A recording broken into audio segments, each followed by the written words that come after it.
آپ نے دیکھا ہوگا انہوں نے پلازے کرائے پہ لگائے ہوئے ہیں، بلڈنگیں کرائے پہ لگی ہوئی ہیں، ان بلڈنگوں پر بھی زکوٰۃ فرض ہے یا صرف جو ان سے انکم حاصل کر رہے ہیں، جو ان سے کرایہ وصول کر رہے ہیں، صرف ان پر انہوں نے زکوٰۃ دینی ہے؟ اس بارے میں کیا کہتے ہیں؟ بلڈنگ سے جو کرایہ آ رہا ہے اس کرایے کے اوپر ان کی زکوٰۃ ہے کہ سال کے اوپر اس کی کتنی انکم اس کی آ رہی ہے، اس کے حوالے سے ان کے اوپر زکوٰۃ ہو جائے گی.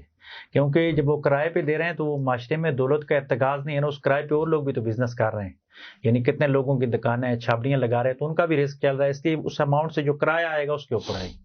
یعنی کہ اگر کسی نے بلڈنگ بنائی ہے جی اپنے گھر کے علاوہ، جی بلڈنگ بنانے کے بعد وہ کرائے پہ لگا دی ہے، جی. کرایہ حاصل کر رہے ہیں، بالکل. صرف کرائے پر زکوٰۃ دے گئے؟ بالکل، سال کا جو کرایہ ہوگا اس حوالے سے وہ زکوٰۃ دے دے گا. اچھا اچھا، دوسرا ایک اور بڑا اہم سوال ہے کہ اکثر ہوتا یہ کہ لوگ قرض دے دیتے ہیں کسی کو، جی ٹھیک ہے، قرض اس صورت میں دیتے ہیں کہ اس کے بدلے رینٹ وصول کر رہے ہوتے ہیں، انکم وصول کر رہے ہیں کہ جی یہ میں نے آپ کو 1 کروڑ روپے دے دیا، اس کے بدلے 1,00,000 روپے مہینہ آپ مجھے دیں گے، جی ٹھیک ہے، کوئی بلڈنگ نہیں ہوتی، کوئی کچھ نہیں ہوتا ہے، بس ایسے ہی دے دیا.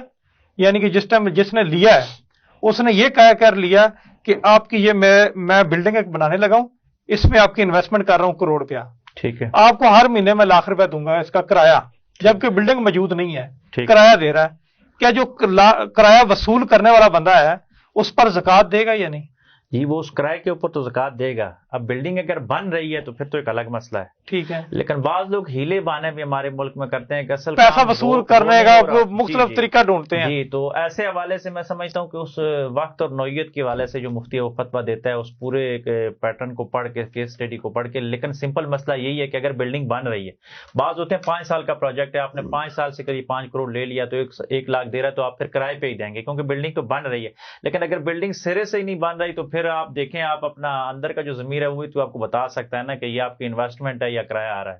جی ڈاکٹر صاحب، حضور اکرم صلی اللہ علیہ وسلم نے فرمایا کہ پہلے ان پر خرچ کرو جو تمہارے زیر کفالت ہے، اس سے کیا مراد ہے؟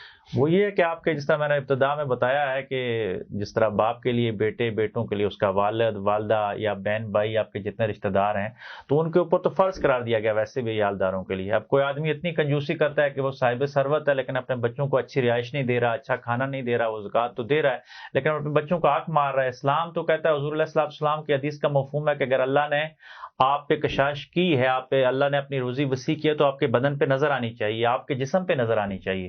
آپ دوسروں کا بھی خیال کریں لیکن اپنی اولاد پہ لگائیں، یہ تو بہت ضروری کام ہے.